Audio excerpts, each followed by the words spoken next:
Alô, ouvinte do canal Audiobook da Su, tudo bem com você? Que bom que você está aqui. Vamos começar então a leitura do nosso livro O Diário de Anne Frank. Espero que vocês gostem da nossa leitura. Vamos lá? Entre 12 de junho de 1942 e 1º de agosto de 1944, Anne Frank relata em cartas dirigida a uma amiga de papel, que batizou de Kitty, o que acontecia no seu dia a dia.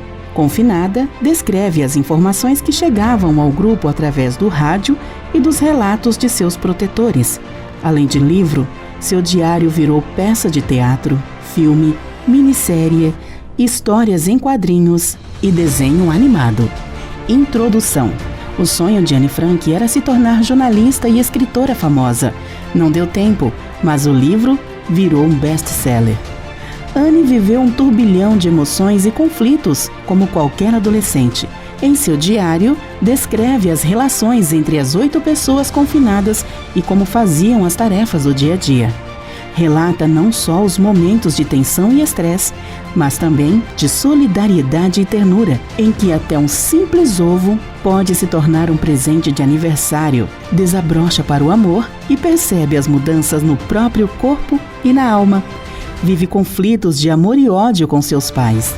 Garota observadora e tagarela, Anne Frank devorava livros e estudava incansavelmente, com 1000 planos para o dia em que a guerra acabasse.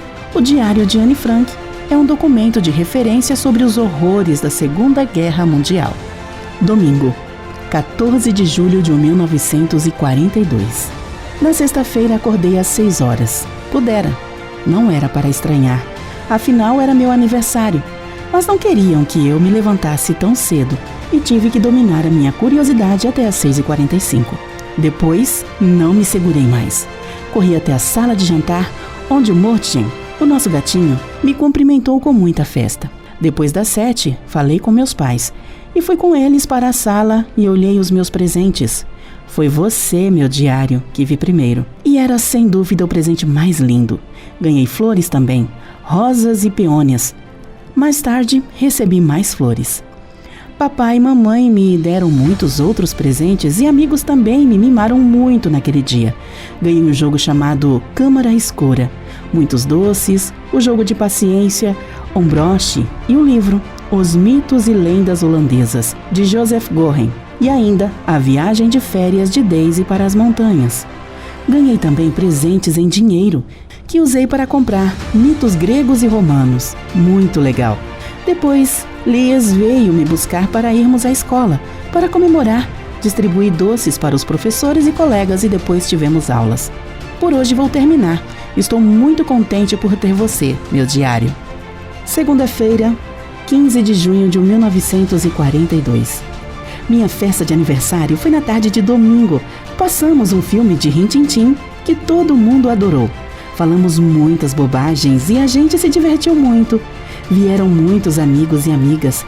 A mamãe sempre quer saber com quem eu quero me casar. Acho que ela ficaria espantada se soubesse que eu gosto do Peter Russell. Sempre finjo que não estou nem aí quando falam dele. Convivo há anos com a Les Gussens e a Sunny Holtman. Até agora elas tinham sido as minhas melhores amigas. Recentemente conheci a Jopi van der Rohe no Liceu Judaico. Estamos muitas vezes juntas. E hoje ela é minha melhor amiga. A Lias anda agora mais vezes com uma outra amiga. E a Sunny frequenta outra escola onde arranjou uma amiga. Sábado, 20 de junho de 1942. Durante uns dias não escrevi nada, porque eu quis pensar seriamente na finalidade e no sentido de um diário. Tenho uma sensação especial ao escrever o meu diário. Acho que, mais tarde, nem eu nem ninguém achará interesses nos desabafos de uma garota de 13 anos. Mas, na realidade, tudo isso não importa. Gosto de escrever e quero aliviar o meu coração de todos os pesos. O papel é mais paciente do que os homens. Era nisso que eu pensava muitas vezes quando, nos meus dias melancólicos, punha a cabeça entre as mãos sem saber o que fazer comigo. Ora queria ficar em casa, ora queria sair, e a maior parte das vezes ficava sem sair do lugar. Sim, o papel é paciente. E não tenciono mostrar esse caderno com o nome pomposo de diário para ninguém, a não ser que um dia venha a ter um tal de grande amigo ou grande amiga. De resto, a mais ninguém pode interessar o que eu vou escrever e pronto. Cheguei ao ponto principal de todas essas considerações. Não tenho uma verdadeira amiga. Vou me explicar melhor, pois ninguém pode compreender que uma garota de 13 anos se sinta só. É mesmo estranho. Tenho pais simpáticos e bons, tenho uma irmã de 16 anos, uns 30 conhecidos, ou o que se chama amigos. Tenho uma legião de admiradores que me fazem todas as vontades. Na aula eles olham o meu rosto com um espelhinho de bolso e só se dão por satisfeito quando eu rio. Tenho parentes, tias e tios muito simpáticos. Uma casa bonita e, pensando bem, não me falta nada, senão uma amiga. Com todos os meus numerosos conhecidos, só consigo fazer bobagens ou falar sobre coisas banais. Pode ser que essa falta de confiança seja defeito meu, mas não há nada a fazer e lamento não poder mudar as coisas. Por tudo isso é que eu escrevo um diário. É para eu fazer de conta que tenho uma grande amiga. A este diário, que vai ser minha grande amiga, vou dar o nome de Kitty. Seria incompreensível a minha conversa com a Kitty se eu não contasse primeiro a história da minha vida, embora sem grande vontade. Quando meus pais se casaram, o meu pai tinha 36 anos e minha mãe tinha 25. Minha irmã Margot nasceu em 1926, em Frankfurt, na Alemanha. E em 12 de junho de 1929, vim eu. Como somos judeus, imigramos em 1933 para a Holanda, onde meu pai se tornou diretor da Travis AG. Essa firma trabalha em estreita ligação com a Colin 82CO, no mesmo edifício. A nossa vida decorria com as aflições de costume, pois as pessoas da família que ficaram na Alemanha não escaparam às perseguições de Hitler. Depois dos pogroms, em 1938, os 2 irmãos da minha mãe fugiram para a América. Minha avó, com 73 anos, veio morar com a gente. A partir de 1940, foram acabando os bons tempos. Primeiro veio a guerra, depois a capitulação, em seguida a entrada dos alemães. E então começou a miséria. A uma lei ditatorial seguia-se outra, e em especial para os judeus, as coisas começaram a ficar feias. Obrigaram-nos a usar a estrela e a entregar as bicicletas. Não nos deixavam andar nos bondes e muito menos de automóvel. Os judeus só podiam fazer compras das 3 às 5 horas e só em lojas judaicas. Não podiam sair à rua depois das 8 da noite e sequer ficar no quintal ou na varanda. Não podiam ir ao teatro, nem ao cinema, nem frequentar qualquer lugar de divertimentos. Também não podiam nadar, nem jogar tênis ou hóquei, nem praticar qualquer esporte. Os judeus não podiam visitar os cristãos. As crianças judias eram obrigadas a frequentar escolas judaicas. Cada vez mais saíam mais decretos. Toda a nossa vida estava sujeita a enorme pressão. Jopi dizia a cada passo: já nem tenho coragem de fazer seja o que for, porque tenho sempre medo de fazer qualquer coisa que seja proibida. Em janeiro deste ano, a vovó morreu. Ninguém imagina o quanto eu gostava dela e que falta ela me faz. Em 1939, me mandaram para o Jardim Escola Montessori. Depois estudei ainda as primeiras séries primárias naquela escola. No último ano, a diretora, a senhora K, era chefe da minha turma. No fim do ano, despedimos-nos comovidas e ambas choramos muito. Desde o ano passado, a Margot e eu frequentamos o Liceu Judaico. Ela está no 4º ano e eu no primário. Nós, os 4 da família, ainda não temos muito o que nos queixar. Estamos bem e assim cheguei ao presente, a data de hoje. Sábado, 20 de junho de 1942. Querida Kitty, vou começar já. Está tudo tão calmo. Papai e mamãe saíram e a Margot foi jogar ping-pong. Também me apaixonei ultimamente por esse jogo. Como nós, os jogadores de ping-pong, gostamos de tomar sorvetes, o jogo acaba quase sempre numa excursão a qualquer confeitaria onde os judeus ainda podem entrar, Delphi ou Oasis. As 2 confeitarias estão sempre bem cheias e no meio de tanta gente costuma estar alguém conhecido ou até outro admirador. E eles oferecem tantos sorvetes que a gente não conseguiria tomar tudo nem em uma semana. Imagino que ficou surpresa por eu, apesar de tão nova, falar em admiradores. Infelizmente, essa desgraça é inevitável na nossa escola. Quando um dos rapazes pergunta se pode me acompanhar até em casa de bicicleta, é certo que se apaixona logo por mim e que não me perde de vista durante algum tempo. Depois, pouco a pouco, sossegam. porque eu faço de conta que nem vejo os olhares apaixonados e continuo alegremente a pedalar. Se aquilo passa do limite, começo a fazer umas manobras na bicicleta e minha pasta cai no chão e o rapaz é obrigado a descer. Apanha a pasta e até me entregar, já sossegou. Esses são os mais inofensivos. Tem alguns que nos atiram beijos e nos tocam no braço. Quando isso acontece, desço da bicicleta e falo que dispenso a companhia dele, ou finjo que estou ofendida e mando passear e pronto. Kitty, foi lançada a base da nossa amizade. Até amanhã, sua Anne. Domingo 21 de junho de 1942. Querida Kitty, toda a nossa turma treme. A reunião de conselho dos professores está chegando. Metade da turma passa o tempo a apostar quem passa de ano e quem repete. A Miep de Jong e eu nos escangalhamos de rir por causa das nossas companheiras de carteira, que já apostam todo o dinheiro que têm, rezam de manhã até a noite. Vai passar, vai repetir, sim, não. De nada adiantam os olhares suplicantes da Miep, nem as minhas sérias tentativas para acalmá-las. Tem tantos folgados na minha turma que, se dependesse de mim, reprovava a metade. Os professores são as pessoas mais estranhas do mundo, mas talvez sejam no bom sentido. Dou-me razoavelmente com os professores e com as professoras. Ao todo são 9, 7 homens e 2 mulheres. O Sr. Kepler, o velho professor de matemática, implicava comigo por eu falar demais. Mandou-me escrever uma redação sobre o tema Uma tagarela. Uma tagarela. O que se poderia escrever sobre isso? Mas não me afligi. À noite, depois de acabados todos os outros deveres, lembrei-me da redação. Pensei num assunto. Escrever umas bobagens, com as palavras bem separadas. Mas encontrar uma razão evidente da necessidade de falar, aí é que estava o grande problema. Pensei e tornei a pensar. De repente as palavras surgiram. Enchi as 3 folhas obrigatórias rapidamente sem cessar. Como argumento, aleguei que falar era próprio das mulheres e que eu me esforçaria para mudar se a minha mãe não falasse tanto como eu. E, como era sabido, contra defeitos hereditários pouca coisa podemos fazer. O Sr. Kepler riu da minha explicação. Quando na aula seguinte falei de novo, ele mandou fazer outra redação. A tagarela incurável. Escrevi como pude e durante 2 aulas me comportei bem, mas na terceira aula não aconteceu o mesmo e o Sr. Kepler achou que o meu mau comportamento passava dos limites. Anne, como castigo por sua tagarelice, vai fazer uma redação. Quack, quack, quack. Lá vem a Dona Pata. A turma morreu de rir. Também ri, embora parecesse que tinha esgotado a minha criatividade para redações sobre o tema.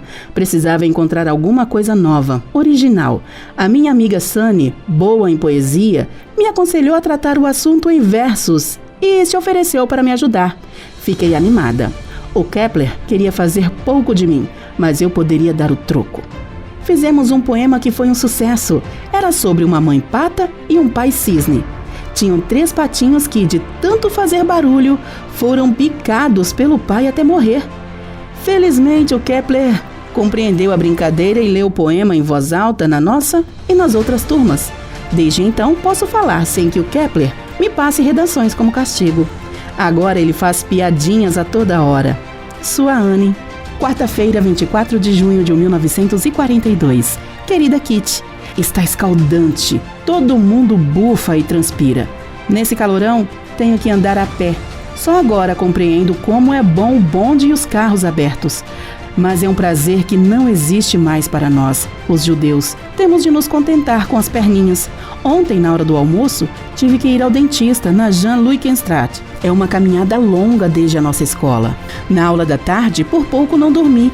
O que vale é que ainda há pessoas amáveis que nos oferecem de beber mesmo sem pedirmos nada.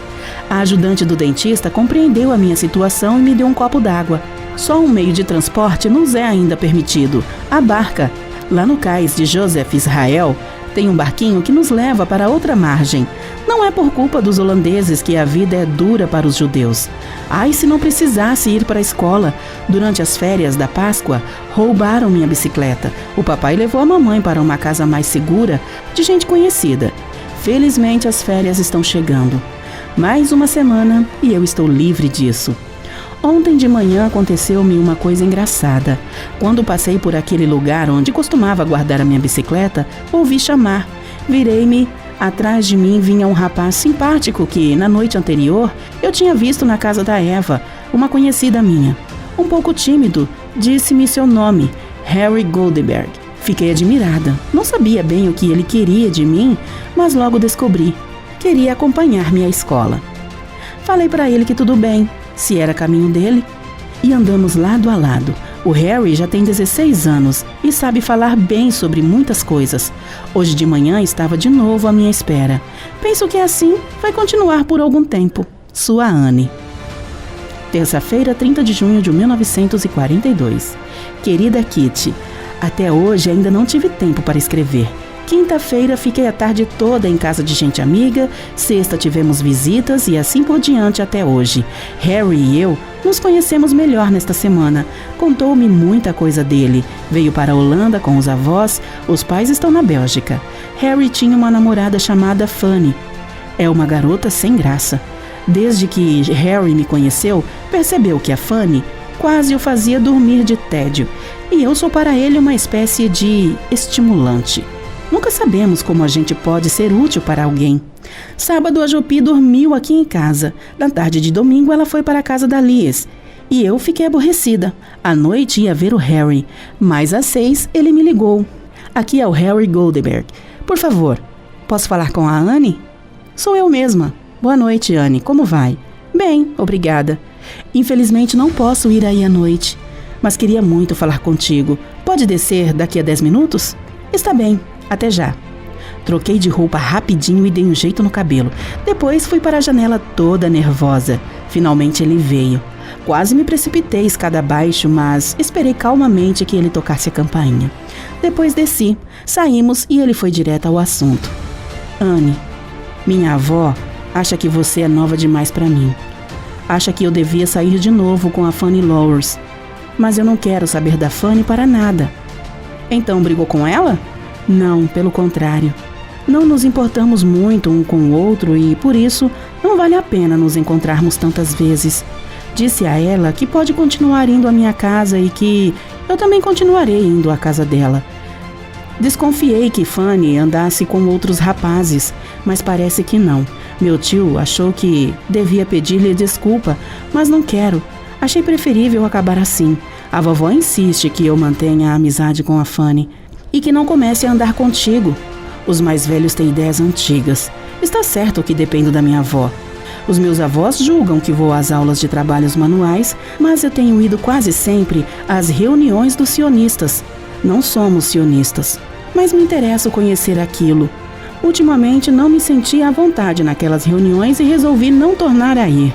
Assim podemos nos encontrar às quartas e sábados à tarde e à noite, e no domingo à tarde. E talvez mais vezes ainda.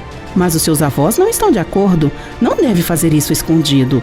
No amor ninguém manda. Passamos pela livraria e dobramos a esquina. E lá estava o Peter Russell, com mais 2 rapazes. Era a primeira vez que eu tornava a ver e fiquei cheia de alegria. Harry e eu andamos e tornamos a andar em volta do bairro e por fim combinamos que ele me esperasse à tardinha seguinte, às 6:45, em frente à casa dele. Sua Anne. Sexta-feira, 3 de julho de 1942. Querida Kitty, ontem o Harry veio aqui. Quis conhecer os meus pais. Eu tinha ido buscar torta, doces e bolachas e tomamos chá. Ao Harry e a mim não nos apetecia nada ficar em casa quietinhos.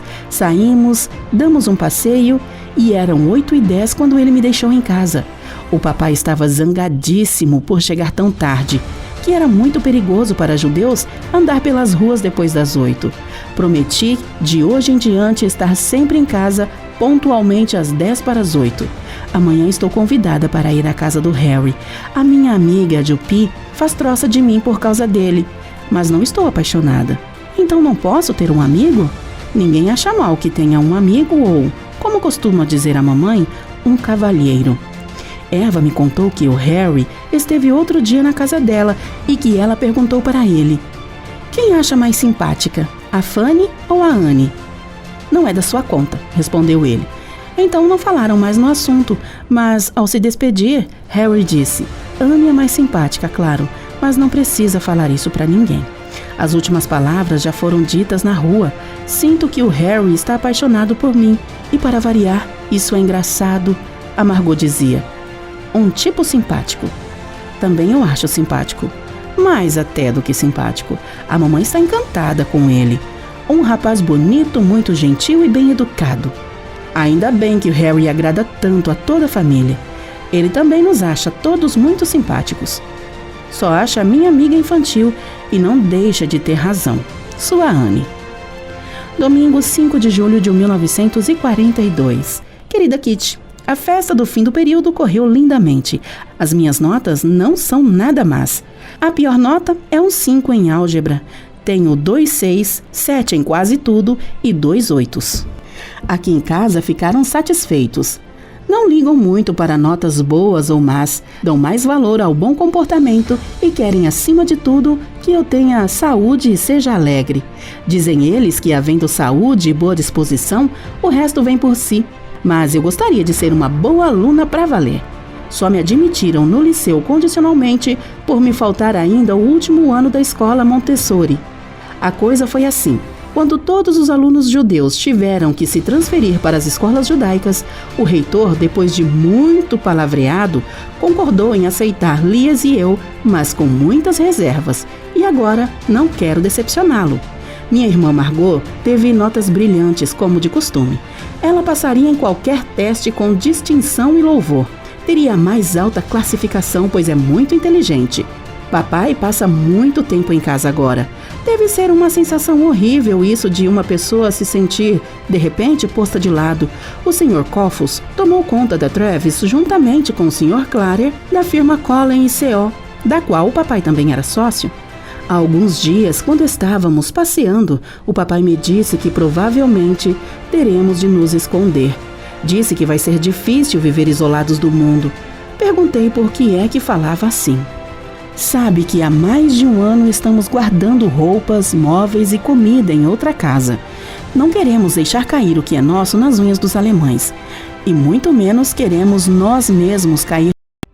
Alô, ouvinte do canal Audiobook da Su, tudo bem com você? Que bom que você está aqui. Vamos começar então a leitura do nosso livro O Diário de Anne Frank. Espero que vocês gostem da nossa leitura. Vamos lá? Entre 12 de junho de 1942 e 1º de agosto de 1944, Anne Frank